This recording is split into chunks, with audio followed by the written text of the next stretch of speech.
Mutirão vai possibilitar a trabalhadoras rurais a retirada de documentos pessoais de graça. O governo federal autoriza reajuste nos preços dos medicamentos. Nesta edição você vai ver também. Comunidade de São Sebastião, em Rondônia, sofre com alagações. Árvores já foram arrancadas e buracos se formaram em espaços antes ocupados por comércios. Segundo turno das eleições da Universidade Federal do Amazonas define novo reitor. O resultado da eleição será divulgado até às 16 horas desta sexta-feira. E ainda, 48º Festival de Parintins terá possíveis mudanças em 2013. O Jornal da Amazônia está no ar. Olá, boa noite. Em Manaus são 21 horas. Após problemas de rompimento de adutoras, a empresa Manaus Ambiental, responsável pelo fornecimento e abastecimento de água na capital amazonense, realizou inspeção nesta manhã. A estrutura da Rua das Flores, localizada na Compensa 2, zona oeste de Manaus, recebeu a equipe de técnicos. Para realizar a fiscalização, técnicos da concessionária usaram um pequeno robô de última geração, alugado de uma empresa carioca. Segundo informações da Manaus Ambiental, cada robô possui 4 rodas e tem uma câmera de alta definição, transmitindo imagens em tempo real. Existe uma solicitação do prefeito Arthur Neto para que se verifique minuciosamente todas as adutoras da cidade. E é isso exatamente que nós estamos fazendo. Nós já vemos trabalhando nesse planejamento há umas 3 semanas, em busca de uma tecnologia que a gente pudesse utilizar para filmar essa adutora por dentro. Então, hoje, por volta de 1h da manhã, nós já viemos para cá, fizemos a escavação, retiramos uma parte do tubo, colocamos o robozinho que já fez a inspeção da primeira parte e agora vamos fazer a inspeção da segunda e vamos sentar com os técnicos para analisar o que foi visto. Caso seja encontrado alguma coisa, imediatamente vai ser trocado o tubo que se encontra lesionado. Silvio Cordeiro acredita que a inspeção poderá ser a solução para descobrir os principais problemas de distribuição na capital amazonense. O que eu tenho notado na Manaus Ambiental é que ela tem feito o possível, né, porque foge ao controle dela, né?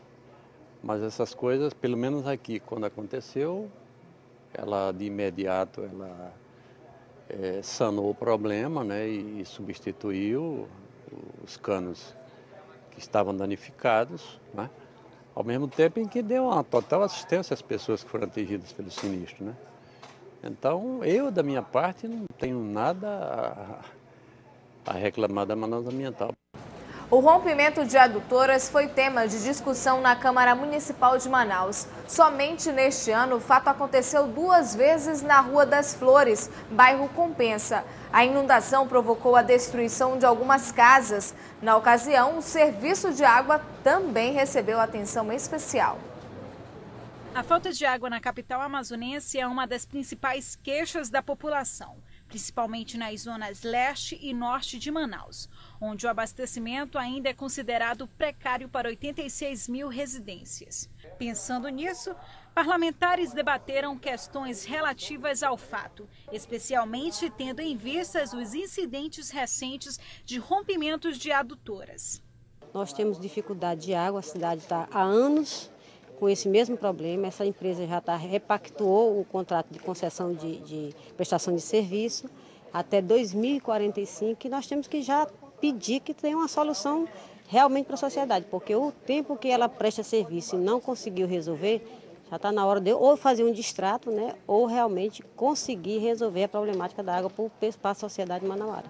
Segundo a concessionária Manaus Ambiental, os incidentes decorreram da interrupção dos fornecimentos de energia elétrica nas áreas afetadas. Com a estação de bombeamento em plena carga, funcionando, e ocorre uma queda de tensão que provoca o desligamento da bomba, com certeza há uma sobrepressão nas adutoras e existe sistema de proteção para isso.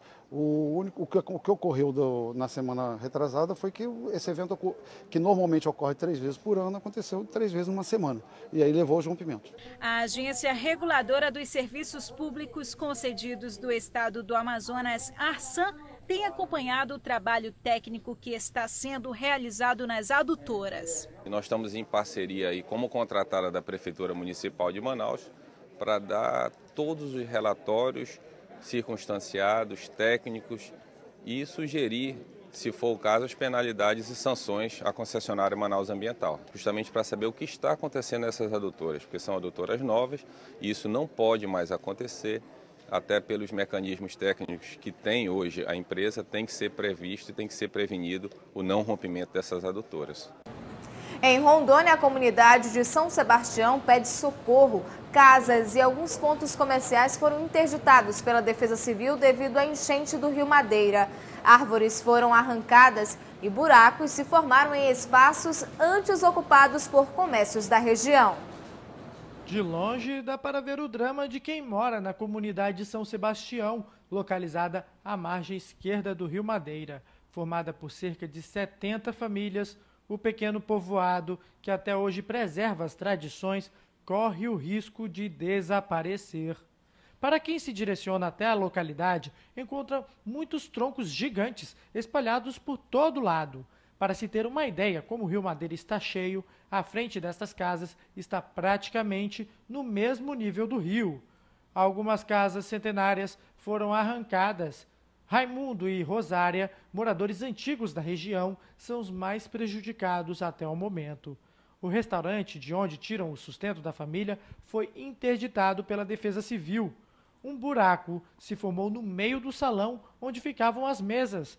Nem o muro de concreto construído do lado de fora para servir de barreira foi suficiente para conter a força da água.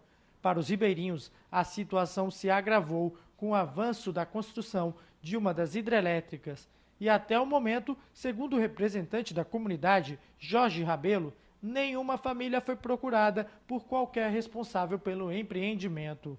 Enquanto isso, a natureza exuberante, que era um dos maiores atrativos da comunidade São Sebastião, vai aos poucos desaparecendo.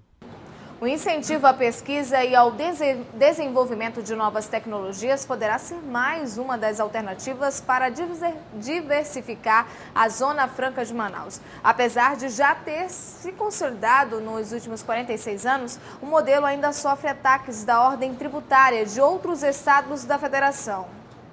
Dona Sandra, 52 anos, mora no Parque Mauá, uma favela erguida bem no meio do polo industrial de Manaus, numa área de encostas e vale. A catadora de metal lamenta, não teve a oportunidade de estudar para conseguir um bom emprego nas fábricas perto da sua casa. Só tem para as pessoas jovens, 15 anos, até 20, pode ter serviço. Mas para as pessoas de 40, 50, 60 não tem mais serviço.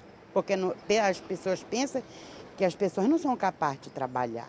Olha, por que até hoje eu tenho 54 anos, eu vivo ajuntando latinha, ajuntando cobre, porque não tem serviço para mim, as portas estão fechadas. O drama de Sandra é dividido com sua vizinha Marinete, que também não tinha onde morar e foi parar lá embaixo no Parque Mauá. Eu tenho esperança, né? Eu tenho esperança, né, disso aqui mudar, de que eles venham, né, nos ajudar, né? Do outro lado da cidade, alunos da Universidade Federal do Amazonas estão seguindo o caminho oposto de Sandra e Marinete. A Universidade Federal do Amazonas ela tem formado uma gama bastante extensa de profissionais, né, para atuar no distrito industrial, mas boa parte desse pessoal não tem sido absorvido, porque o distrito tem aproveitado basicamente o pessoal de mão de obra especializada de fora. A pesquisa envolve professores e alunos de graduação, pós-graduação e doutorado. 50 projetos já foram desenvolvidos desde a criação do Centro de Pesquisa e Desenvolvimento em Tecnologia Eletrônica e da Informação, há cerca de 10 anos, quando a UFAM começou a estreitar as relações com as empresas do Distrito Industrial de Manaus, firmando parcerias de sucesso. Com esses projetos, o aluno já sai daqui com todo esse conhecimento, com toda essa bagagem. Então ele já entra sendo produtivo para a empresa. Ricardo está fazendo doutorado.